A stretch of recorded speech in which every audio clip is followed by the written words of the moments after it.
दोस्तों, आज की मेरी कहानी है कर भला तो हो भला।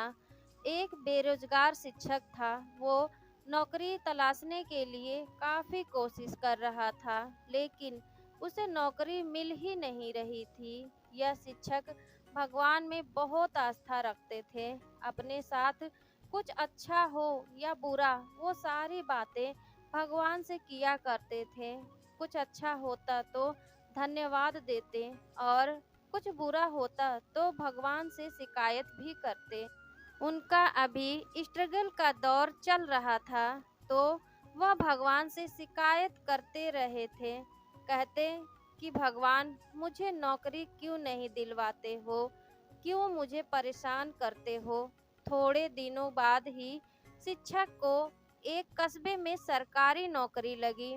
शिक्षक ने तुरंत भगवान को धन्यवाद दिया और उनका आभार माना, लेकिन दिक्कत यह थी कि स्कूल गांव में था और उनका रहने का इंतजाम कस्बे में किया गया था। उनके मकान से स्कूल तक का अंतर 5 किलोमीटर था। शुरुआती दिनों में पैसे न होने की वजह से उन्हें अक्सर इतना लंबा रास्ता पैदल ही चलना पड़ता था।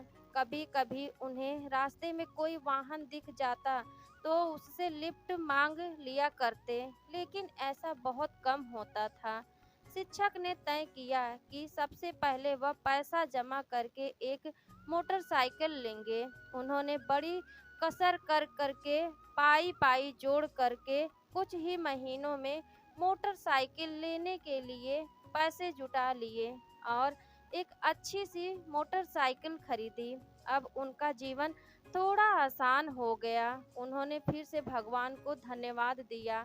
उन्हें अपना पुराना समय अच्छे से याद था। उन्हें इतनी दूर तक चलने की तकलीफ भी याद थी।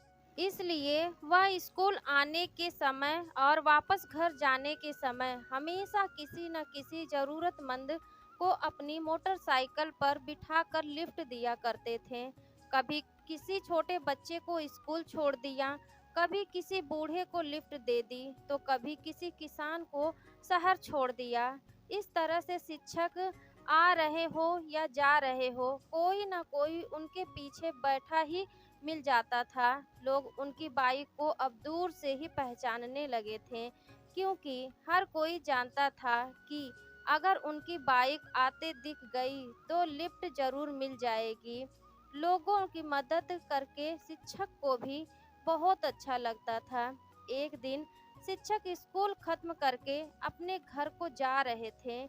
उस दिन कुछ ऐसा हुआ कि उनसे लिफ्ट मांगने वाला कोई भी नजर नहीं आया।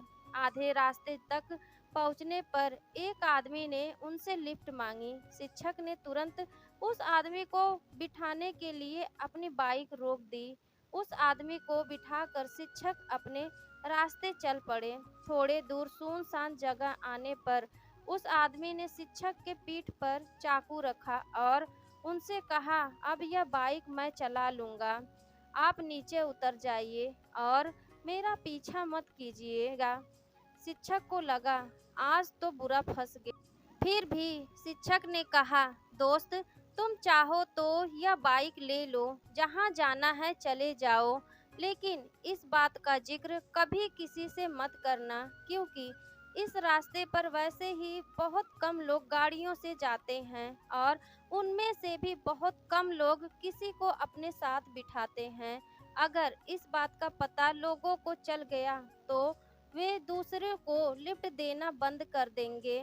उन लोगों का एक दूसरे पर से भरोसा उठ जाएगा। मैं भी इस बात का जिक्र किसी से नहीं करूँगा।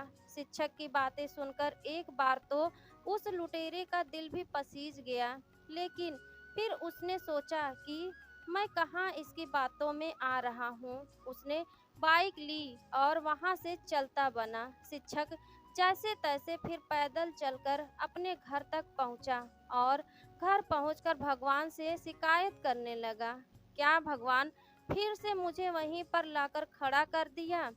शिक्षक उस रात बिना खाना खाए ही सो गया।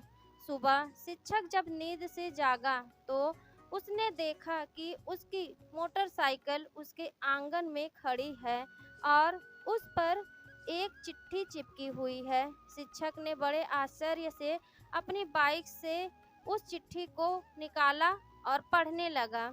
चिट्ठी उसी चोर ने लिखी थी जिसने उनसे यह बाइक छीनी थी। उसने लिखा था कि मास्टर जी, मुझे माफ़ कर दीजिए जो मैंने आपकी बाइक चुराई।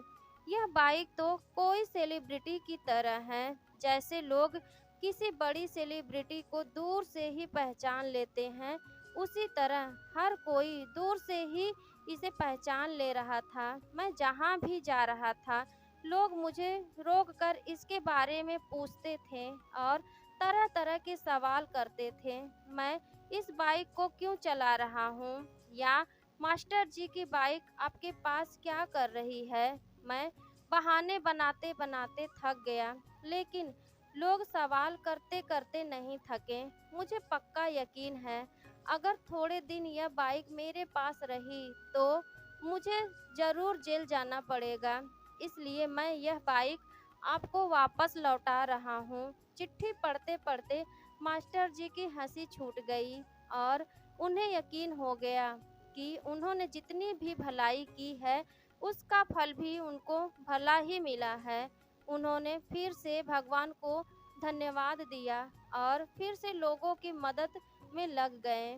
दोस्तों, यह कहानी हमें सिखाती है कि कर भला तो हो भला। दूसरों की मदद करेंगे तो भगवान आपकी मदद करेगा। दूसरों का भला करेंगे तो आपका बुरा कभी नहीं होगा। दोस्तों, कहानी अच्छी लगी है तो प्लीज़ लाइक एंड शेयर कर दीजिएगा। मेरे चैनल यमल स्टोरीज़ को सब्सक्राइब कर लीजिएगा। मिलती हूँ ऐसी ही प्यारी सी कहानियों के साथ। तब तक के लिए bye bye and take care.